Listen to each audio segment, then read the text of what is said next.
गुरुर्ब्रह्मा गुरुर्विष्णुः गुरुदेवो महेश्वरः गुरुसाक्षात् परं ब्रह्मा तस्मै श्री गुरवे नमः।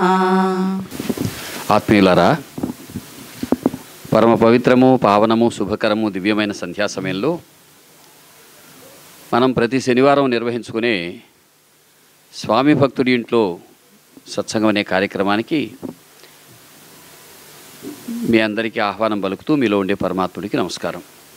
ఈరోజు ఒక మంచి విశేషం ఏంటంటే, ఈరోజు ఇక్కడ సత్సంగం జరుగుతుందని, దాన్ని తను ఆశీర్వదిస్తారని వెంకయ్య స్వామి వారు ముందుగా చెప్పిన ఒక చిరంజీవి తన జన్మదినం రోజున సముద్రాలను దాటి ఈ కార్యక్రమానికి ఆయన పిలుపు మేరకు రావటం.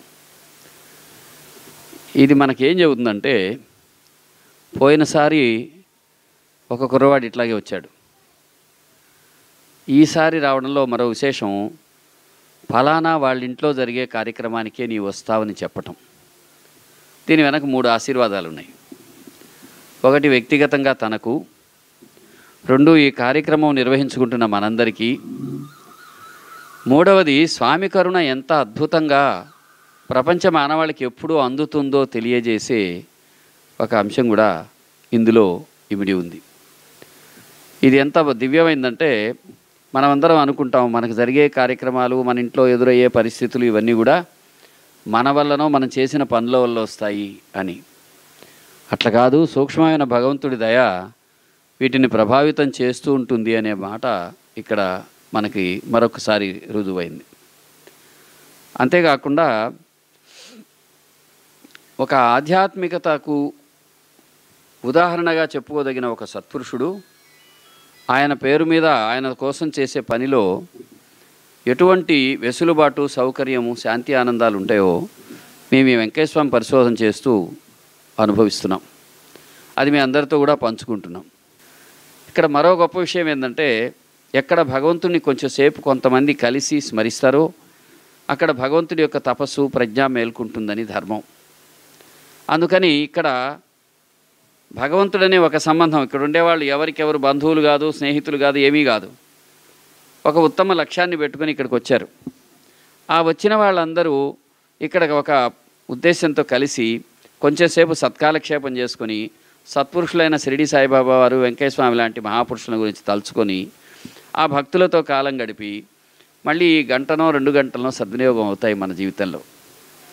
అది ఎలాంటిదంటే, భాగవతంలో వ్యాస భగవానుడు చెప్పింది బమ్మెర పోతన తెలుగులో రాశారు. అది ఈయన మరి తెలుగు వాళ్ళందరికీ ఒక మార్గదర్శనం చేస్తూ ఏం రాశారంటే, నేను పలికేది నీ చరిత్రట, నేనేమి కోరుకుంటున్నానంటే ఆ చరిత్ర గురించి నీతో చెప్పుకుంటా. ఓ మహాత్మా, ఓ రామచంద్ర ప్రభో, నే పలికిన భవహర మగునట, పలికెద వేరొండు గాథ పలికెదనేలా అంటూ, అయినా సరేనయ్యా, ఇంత మంచి పని చేసావు, నీవేమి కోరుకుంటున్నావు అని ఆ పోతనామాత్యుడనే పరమ భక్త కవిని, తెలుగు కవిని అడిగితే ఆయన ఏమన్నాడంటే, ఏం కోరుకుంటున్నావు? నీ పాద కమల సేవయు, ఎప్పుడూ భగవంతుణ్ణి తలుచుకునే ఆయన సాన్నిధ్యాన్ని భావించే శక్తి, నీ పాద అర్చకులతో నీ నెయ్యమును, నిన్నెప్పుడూ ఇష్టపడే వాళ్ళతో స్నేహాన్ని, నితాంత అపార భూతదయయును తాపసమందార మాకు దయసేయగదే. అంటే అన్ని జీవుల మీద ప్రేమను మాకు దయచేయవలసింది. ఇందులో 2వది ఏమిటి? నీ పాద కమల సేవయు, నీ పాదార్చకులతో నీ నెయ్యము. నెయ్యం అంటే గాఢమైన స్నేహం. అంటే భక్తి గల వాళ్ళు ఒక చోట కలిస్తే అక్కడ తపస్సు మేలుకుంటుంది అనే భావం. ఆ విధంగా మనం అందరం ఇక్కడికి వచ్చాం. మనం అనేక ప్రాంతాల వాళ్ళం ఇక్కడ కలుస్తామనేది భగవంతుడి నిర్ణయానుసారం కలిసాం కనుక ఈ స్థలం పవిత్రం, ఈ క్షణాలు మన జీవితాల్లో దివ్యము, భవ్యము. ఆ విధంగా జరిగిన భగవంతుడి నియతి ప్రకారం జరుగుతున్న సత్సంగం ఇది. ఈ అవిచ్ఛిన్నంగా ఈ కార్యక్రమం కొనసాగితే ఇది రేపు ఉదయంలోగా ప్రపంచమంతా చాలామంది చూస్తారు. చూచిన అనేక మంది నుంచి ఒక ప్రత్యక్ష స్పందన ఉంటుంది. అది ఎంతో బాగుంది. ఆ విధంగా కొంతమంది వచ్చారు, కొంతమంది అతిథులు వస్తున్నారు. మనం ఇప్పుడు కార్యక్రమాన్ని కొనసాగించుకుందాం. అతిథి పరిచయం తర్వాతి భాగం. అందరికీ నమస్కారం. ఈరోజు మనం ప్రతి శనివారం జరుపుకునే స్వామి భక్తుడి ఇంటి సత్సంగం కొండూరు రామమ్మ గారింట్లో జరుగుతుంది. ఇది నెల్లూరులో పొదలకూరు రోడ్డు పిండి మిల్లు సెంటరు, ఇక్కడ పెద్ద హాస్పిటల్ సమీపంలో ఉంది. అక్కడ ఆ ఇంట్లో మనం కలిసాం ఈరోజు. ఇక్కడికి మన స్వామి భక్తులు కొండూరు సుబ్బలక్ష్మమ్మ గారు మనకి ప్రతి వారం వచ్చే భక్తులంతా విచ్చేసి ఉన్నారు. ఈరోజు అమెరికా నుంచి స్వామి కళ్ళలో కనిపించి పలానింట్లో జరుగుతుంది నా సత్సంగానికి రమ్మని పిలుపు మేరకు అమెరికా నుంచి శిరీష అనే అమ్మాయి కూడా ఇక్కడ వచ్చిన్నారు. ఆమె కూడా తన అనుభవాన్ని ఇక్కడ మనతో పంచుకుంటారు.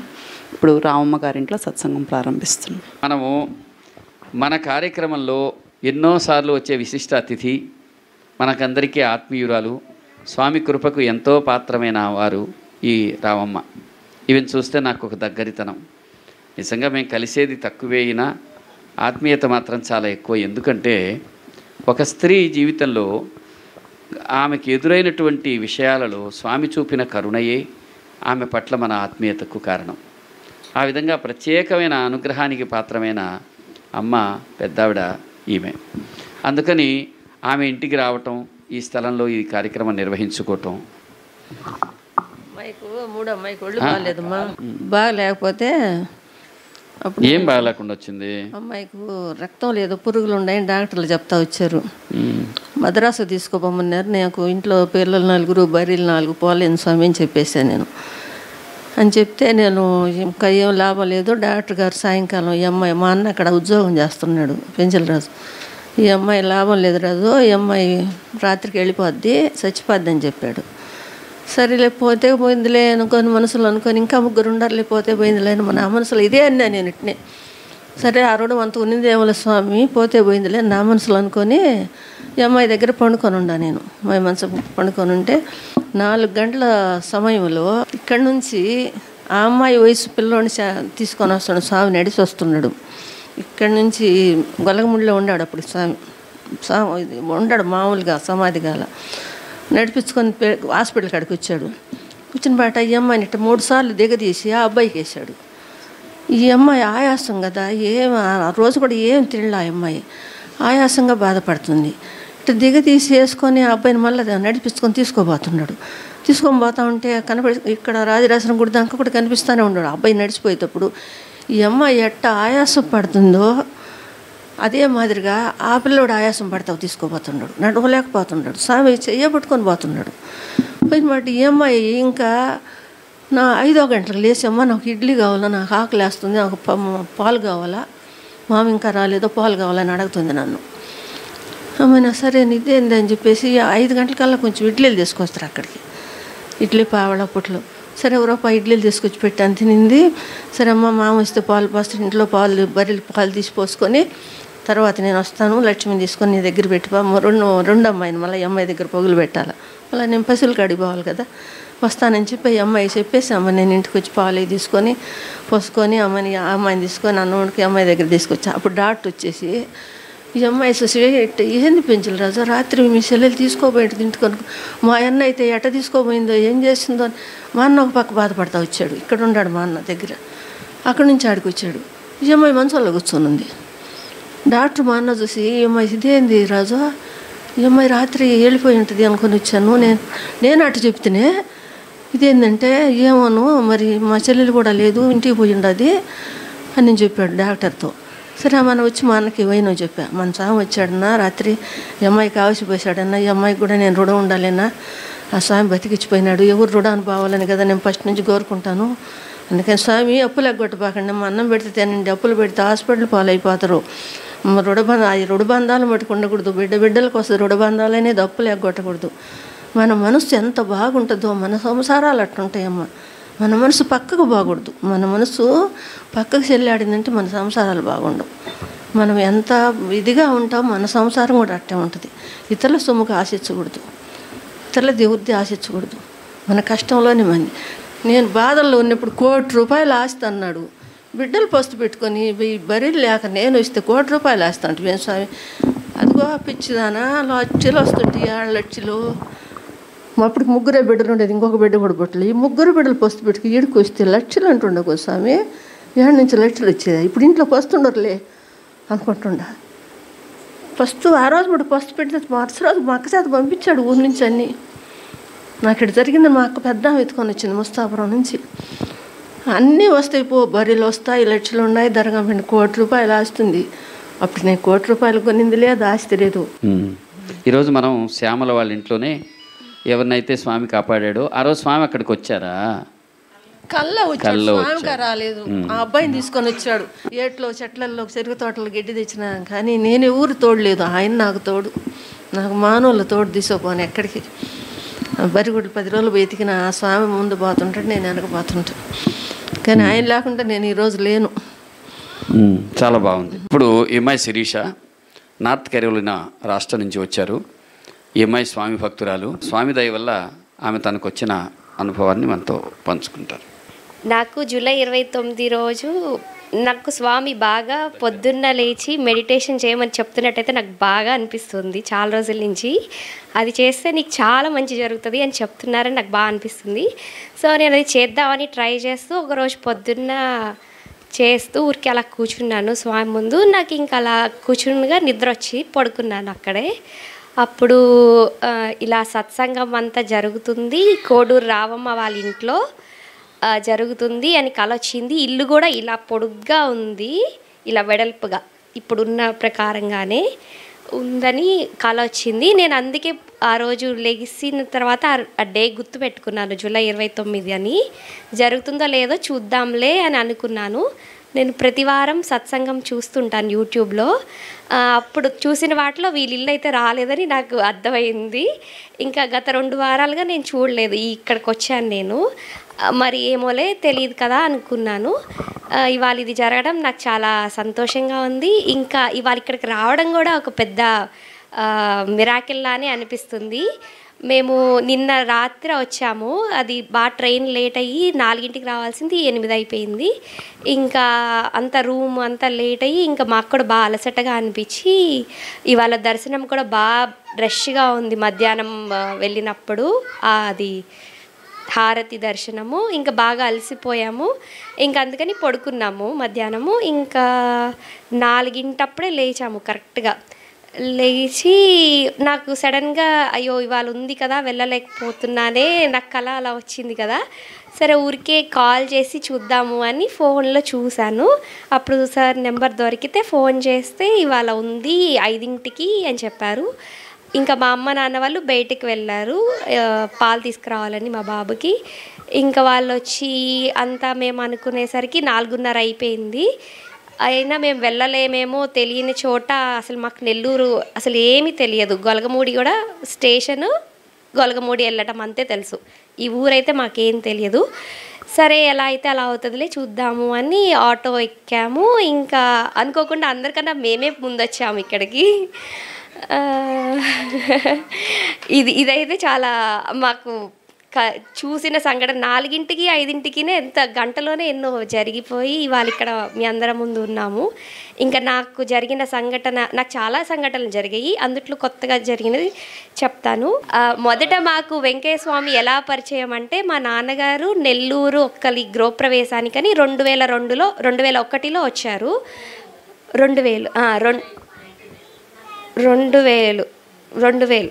2000లో వచ్చారు. అప్పుడు వాళ్ళు గొలగమూడి వెళ్దాము, చాలా మహిమగల స్వామి అవధూత అక్కడ ఉన్నారు, 82 వరకు ఉన్నారు అంటే, మా నాన్నగారు వద్దు నేను ఇప్పుడు రాను వెళ్ళిపోవాలి కదా అంటే, లేదు ఒకసారి వచ్చారంటే మీరు మళ్ళీ వస్తారు అని చెప్పి వాళ్ళే బలవంతంగా తీసుకెళ్లారంట. అప్పుడు మా నాన్నగారు, నేను ఇంటర్ ఫస్ట్ ఇయర్ చదువుతున్నాను, సరే మంచి మార్కులు వస్తే మేము మళ్ళీ వస్తాము అని దండం పెట్టుకున్నారు. అప్పుడు నేను ఫస్ట్ ఇయర్ ఈ బాగా కాంపిటీషన్లో నాకు చాలా భయంగా ఉంది. ఎందుకో అంతకుముందు ఎప్పుడు నాకు భయం లేదు ఎగ్జామ్స్ అంటే, కానీ ఆ సంవత్సరం ఎందుకో నాకు చాలా భయం అనిపించి, బుక్ ఓపెన్ చేస్తుంటేనే భయం అనిపించింది బాగా. ఇంకా స్వామి దారము అంతా కట్టుకున్నాము. ఇంకా మా అమ్మగారు పుస్తకం చదివి కొంచెం లీలలు అంతా చెప్తుండేవాళ్ళు. ఇంకా మాకు బాగా నమ్మకం ఏర్పడింది.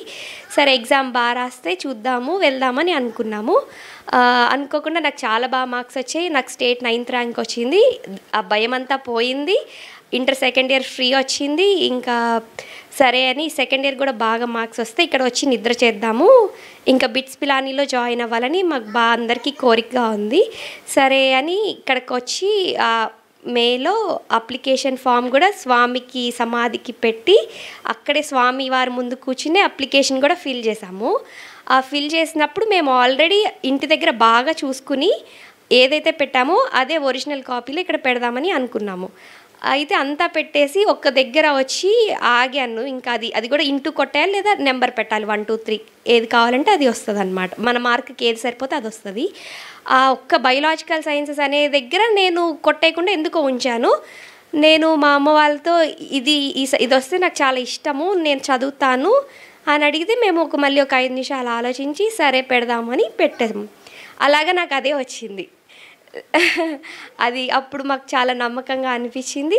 తర్వాత అలానే మా అన్నయ్య మెడిసిన్ డాక్టర్, తను MBBS అయిపోయి MD ఎగ్జామ్ రాసినప్పుడు తనకి ఫస్ట్ తుమ్కూర్ అని ఒక మెడికల్ కాలేజ్లో పిల్లల డాక్టర్ MD అది వచ్చింది.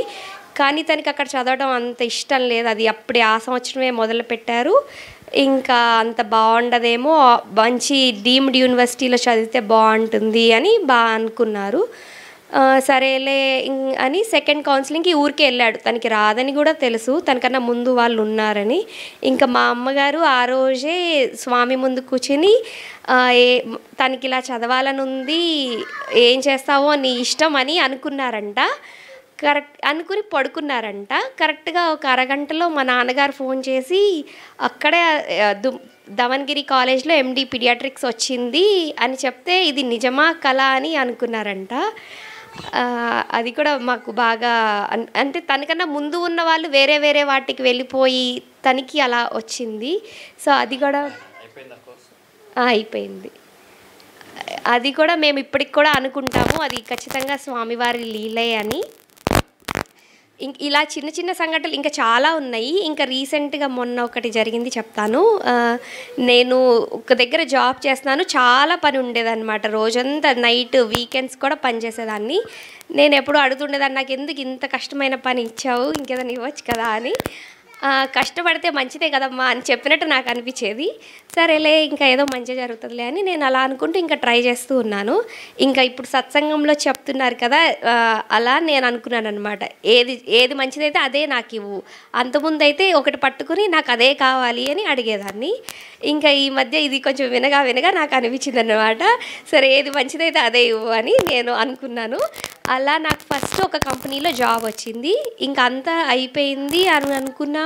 ఇంకా 2 రోజుల్లో ఇంకా అంత పేపర్ వర్క్ అంతా చేస్తారు అనుకున్నప్పుడు వాళ్ళు వచ్చి మేము మా ఒపీనియన్ మార్చుకున్నాము, మీకు ఇవ్వట్లేదు అని చెప్పారు. నేను మళ్ళీ వాళ్ళకి అడిగినా కూడా 2-3 సార్లు వాళ్ళు అసలు ఫోన్ కూడా తీయట్లేదు. సరేలే ఇందులో ఏదో తేడా ఉందేమో అనుకుని నేనే ఇంక అసలు బాధపడలేదు. నేను మళ్ళీ స్వామితోనే అన్నాను, ఏది మంచిదైతే అదే ఇవ్వు, నాకు తెలీదు అంటే అనుకుంటాం కానీ అందులో ఏముందో లోపలికి వెళ్ళే వరకు తెలియదు కదా అని నేను అనుకుని ఇంకేం బాధపడకుండా మళ్ళీ ట్రై చేస్తూ ఉంటే ఇంకొక కంపెనీలో జాబ్ వచ్చింది. అన్నీ నేను అనుకున్న ప్రకారంగానే ఖచ్చితంగా, అంటే నేను చాలా పర్టికులర్గా ఇది ఇలా ఇన్ని ఉండాలి అనుకున్నాను. అవన్నీ దాంట్లో మాత్రమే ఉన్నాయి. ఇంకా తర్వాత దానికి వీసా, నేను ఇక్కడ కామని కదా అక్కడ పని చేయాలంటే వీసా అని ఒకటి ఉంటుంది. అది ఉంటేనే నేను పని చేయగలను. అప్పుడు అది వీసా అప్లై చేయాలి, ట్రాన్స్ఫర్ చేసుకోవాలి. ఇంకా నాకు కరెంట్ కంపెనీలో కూడా వీసా అయిపోతుంది, లేకపోతే నేను ఇక్కడికి వచ్చేయాలి. అలా ఉందన్నమాట. సో నా కరెంట్ కంపెనీలో వాళ్ళు, ప్రస్తుతం చేసే కంపెనీలో వాళ్ళు ఎక్స్టెన్షన్కి అప్లై చేశారు. ఇంకా కొత్త కంపెనీ వాళ్ళు ట్రాన్స్ఫర్కి పెట్టుకున్నారు. అప్పుడు పెట్టుకున్నప్పుడు ఆ రోజు ఇవాళ సాయంత్రం 4:30కి పంపించేస్తా అన్నప్పుడు అప్పుడు లాయర్ ఫోన్ చేసి మీకు ఆల్రెడీ ఒకటి ప్రాసెస్ అవుతుంది, రెండోది ఇలా ప్రాసెస్ చేస్తే ఇది చాలా లీగల్ ఫ్రాడ్ అనే కేసు కింద వచ్చి అసలు మొత్తానికి చాలా పెద్ద ప్రాబ్లం అవుతుంది అని కరెక్ట్గా ఇంకో 10 నిమిషాల్లో పంపించేసే ముందు చెప్పారు. అప్పుడు నాకు చాలా భయమేసి ఏం చేయాలా అని కొంచెంసేపు ఆలోచించి ఇంకా నాకైతే అక్కడ ఉండాలని లేదు, ఎలా ఎప్పుడెప్పుడు బయటకు వచ్చేద్దామా అని చూస్తున్నాను. సరే ఫస్ట్ పంపించేయి అని చెప్పేశాను. సరే వాళ్ళు కూడా సరే మీరు చెప్పారు కదా చూద్దాంలే అని వాళ్ళు సరే అన్నారు. ఇంకా నేను వచ్చి ఆఫీస్లో నా డెస్క్ దగ్గర కూర్చుని ఇంకా అప్పుడు నాకు బాగా భయం వేసింది అనమాట. అప్పుడు నేను ఇలా ఊహించుకున్నాను, వెంకయ్య స్వామి పూరిపాక ఉంది, అంత వెనక కర్రతుమ్మ చెట్లు, స్వామివారు దుని ముందు కూర్చుని ఉన్నారు, నేను స్వామి దగ్గర కూర్చుని స్వామి నాకు భయం వేస్తుంది, ఏం చేయాలో చెప్పు అని అడిగాను. అయితే స్వామి ఒక్క నిమిషం ఉండి, అమ్మ అది ఏం కాదు, గోరుతో తీసివేయబడింది అన్నారు. అది నాకు నేను చెప్పుకున్నది కాదు, ఎందుకంటే అలాంటి మాట నాకు రాదు. మా భాష కూడా వేరుంటుంది, ఇక్కడ భాష ఊరు భాష వేరుంటుంది కదా. గోటితో తీసివేయబడుతుందిలే అమ్మా అని ఇలా చాలా క్లియర్గా, అంటే మీరందరు చెప్తున్నారు కదా అలానే చెప్పినట్టు నాకు బాగా క్లియర్గా అనిపించింది. ఇంకా సరే చూద్దాము, ఇది ఏదో బాగుంది కదా అని నేను ఇంకా ఫ్రైడే రోజు పంపిస్తే నాకు మండే రోజు వెళ్ళిందని తెలిసింది. వెన్స్డే రోజుకి నాకు ఒక నెంబర్ ఇచ్చారు, చూసుకోవచ్చు మనం ఎంతవరకు వచ్చింది ఏం జరుగుతుందని. కానీ నాకు భయం వేస్తుంది చూసుకోవాలంటే ఏమవుతుందో మళ్ళీ అని చెప్పి, అందుకని నేను చూసుకోవట్లేదు. సరే స్వామి చెప్పారు కదా చూద్దాంలే అని అసలు నేను చూసుకోలేదు. ఇంకా శనివారం రోజు పొద్దున్న ఊరికే మా అమ్మ వాళ్ళతో ఫోన్ మాట్లాడుతూ మెయిల్ చూసుకుంటే అప్రూవ్ అయిందని వచ్చింది. నాకు చాలా సంతోషంగా అనిపించింది. అంటే నాతో పాటు ఇంకా వేరే వాళ్ళు కూడా వెళ్ళిన వాళ్ళు ఎవ్వరికి ఇంత ఫాస్ట్గా అవ్వలేదు. అది మామూలుగా ప్రాసెసింగ్ టైమే 3 వారాలు. ఇంకా సోమవారం సెలవు, లాంగ్ వీకెండ్ అని సెలవు. అప్పుడు ముందు అసలు గవర్నమెంట్ వాళ్ళు ఎవరు పని చేయరు ఇక్కడ వాళ్ళనే. అలాంటిది అంత తొందరగా జరగడం అనేది నాకు చాలా ఆశ్చర్యంగా అనిపించింది. ఇంకా చాలా ఆనందంగా, ఇంకా అసలు నిజంగా స్వామి ఉన్నారు అని అనిపించింది ఆ లీల ద్వారా. ఇంకా నేను ఇక్కడికి రావాలని కూడా బాగా అనుకున్నాను ఈ సంవత్సరం, కానీ దానికి చాలా లింక్ ఉందన్నమాట. కొత్త కంపెనీలో మారుతున్నాను, వాళ్ళు సెలవు ఇవ్వాలి, ఇంకా మా బాబు ఉన్నాడు, బాబుని తీసుకురావాలి, ఇంకా ఇవన్నీ చాలా కండిషన్స్ ఉన్నాయన్నమాట. ఇవన్నీ జరిగితే కానీ నేను రాలేను. నాకు పుష్కరాలకిను ఇంకా స్వామి ఆరాధన 24వ తారీఖు విజయవాడలో కూడా గుడి ఉంది, బాగా చేస్తారు, రావాలని బాగా అనుకున్నాను. కానీ జరుగుతుందో లేదో అని ఇంకా అనుకుంటూ కొంచెం భయపడుతున్నా. తర్వాత సరే చూద్దాం ఏది జరిగితే అది. నిజంగా నేను రావాలని ఉంటే వస్తాను, లేకపోతే లేదు అని అనుకున్నాను. అలానే అన్నీ జరిగి వచ్చి వాళ్ళు ఇక్కడ మీ ముందు ఉన్నాను.